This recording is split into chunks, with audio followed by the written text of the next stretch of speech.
प्रश्न 1 संधि काहाकू कहती। परस्पर सन्निहित पूर्व पदर शेष वर्ण और पर पदर प्रथम वर्णर मिलन को संधि कहुए। प्रश्न 2 स्वर संधि काहाकू कहती। परस्पर सन्निहित पूर्व पदर शेष स्वरवर्ण सहित पर पदर प्रथम स्वरवर्णर मिलन को स्वर संधि कहुए। उदाहरण गुण युक्त आकर गुणाकर। एठारे गुण पूर्व पदर शेष वर्ण हेउछि ण जहाँकि ण हलंत युक्त अर्थात अ। आकर परपदर प्रथम वर्ण हेउछि आ। तेणु एठारे अ ओ आ दुईटी स्वरवर्णर मिलन होई आ स्वर संधि होइछि। प्रश्न 3 व्यंजन संधिर संज्ञा लेख। परस्पर सन्निहित पूर्व पदर शेष व्यंजन वर्ण सहित पर पदर प्रथम व्यंजन वर्ण बा स्वर वर्णर मिलन को व्यंजन संधि कहुए। उदाहरण सत् युक्त चरित्र सच्चरित्र। एठारे पूर्व पद सत्र शेष वर्ण त हलंत और परपद चरित्रर प्रथम वर्ण च दुईटी व्यंजन वर्णर मिलन होइछि। प्रश्न 4 विसर्ग संधिर लक्षण कौन। पूर्व पदर शेष विसर्ग सहित पर पदर प्रथम स्वर वर्ण बा व्यंजन वर्णर मिलन हेले विसर्ग संधि होइथाय। विसर्ग संधिर लक्षण हैला विसर्ग परे च बा छ थिले विसर्ग स्थान रे तालबेश हुए। विसर्ग परे ट बा ठ थिले विसर्ग स्थान रे मूर्धन्येश हुए। विसर्ग परे त बा थ थिले विसर्ग स्थान रे दंतस हुए।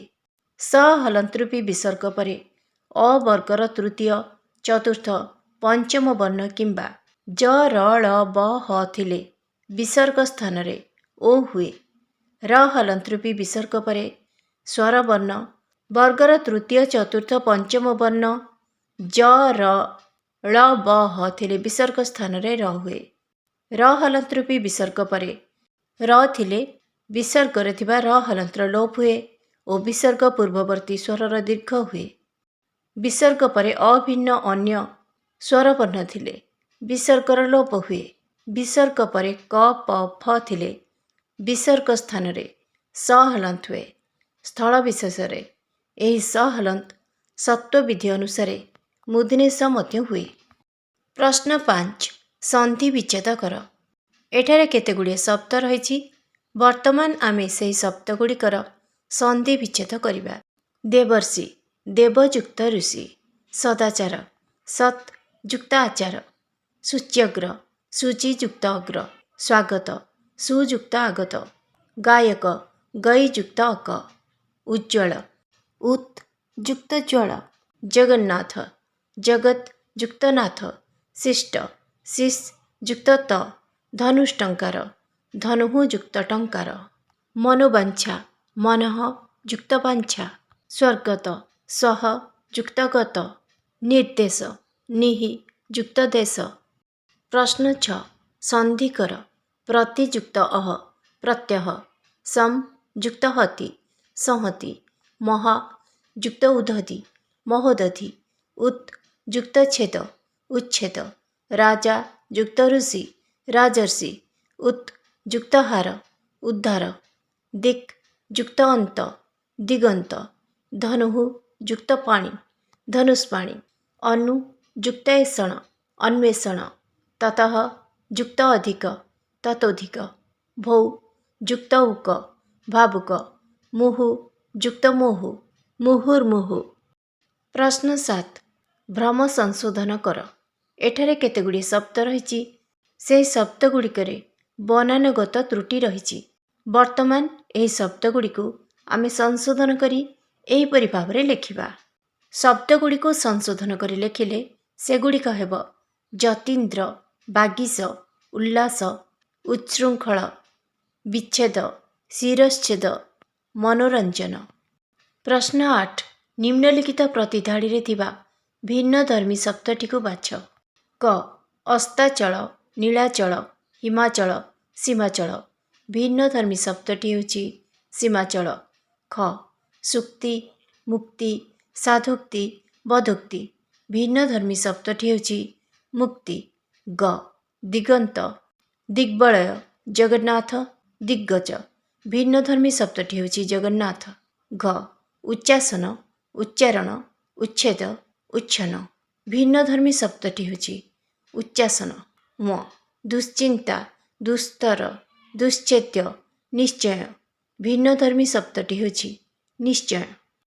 ପ୍ରଶ୍ନ 9 ମନଃ ଯୁକ୍ତ ବାଞ୍ଛା ମନୋବାଞ୍ଛା। ଏଠାରେ ବିସର୍ଗ ଓରେ ପରିଣତ ହୋଇଛି। ସେହି ବିସର୍ଗ ଓରେ ପରିଣତ ହେଉଥିବା ଆଉ 5ଟି ଶବ୍ଦଗଢ଼। ବିସର୍ଗ ଓରେ ପରିଣତ ହେଉଥିବା ଆଉ 5 ଗୋଟି ଶବ୍ଦ ହେଲା ତତଃ ଯୁକ୍ତ ଅଧିକ ତତୋଧିକ, ତପଃ ଯୁକ୍ତ ବନ ତପୋବନ, ମନଃ ଯୁକ୍ତ ହର ମନୋହର, ଅଧଃ ଯୁକ୍ତ ଗତି ଅଧୋଗତି, ତେଜଃ ଯୁକ୍ତ ମୟ ତେଜୋମୟ। ପ୍ରଶ୍ନ 10 ଯେଉଁ ଧାରାରେ ଦେବର୍ଷି ଶବ୍ଦଟି ଗଠିତ ହୋଇଛି ତାହା ଉଲ୍ଲେଖ କର ଓ ସେହି ଧାରାରେ ଆଉ 2ଟି ଶବ୍ଦଗଢ଼।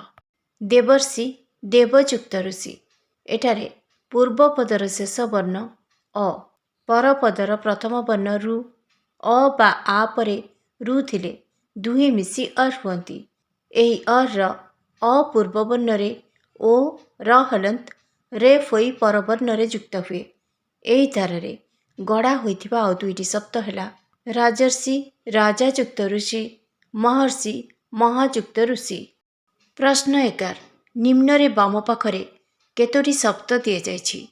ପ୍ରତ୍ୟେକ ଶବ୍ଦର ଡାହାଣ ପାଖ ଧାଡ଼ିରୁ ତାହାର ସନ୍ଧିଗତ ସମ୍ପର୍କ ଥିବା ଶବ୍ଦଟିକୁ ଆଣି ଯୋଡ଼।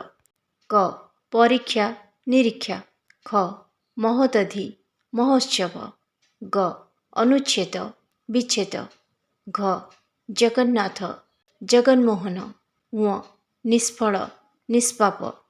ପ୍ରଶ୍ନ 12 ତଳ ବାକ୍ୟଗୁଡ଼ିକରେ ଥିବା ରେଖାଙ୍କିତ ପଦଗୁଡ଼ିକ ସ୍ଥାନରେ ସମାନ ଅର୍ଥବୋଧକ ବିସର୍ଗ ସନ୍ଧିଜନିତ ପଦ ଯୋଡ଼ି ବାକ୍ୟକୁ ଠିକ୍ ଭାବରେ ଲେଖ।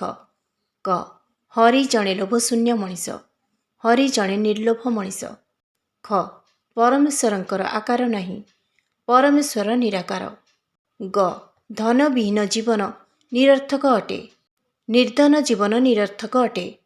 ଘ ଜନଶୂନ୍ୟ ସ୍ଥାନରେ ବେଶୀ ସମୟ ରହିହେବ ନାହିଁ, ନିର୍ଜନ ସ୍ଥାନରେ ବେଶୀ ସମୟ ରହିହେବ ନାହିଁ।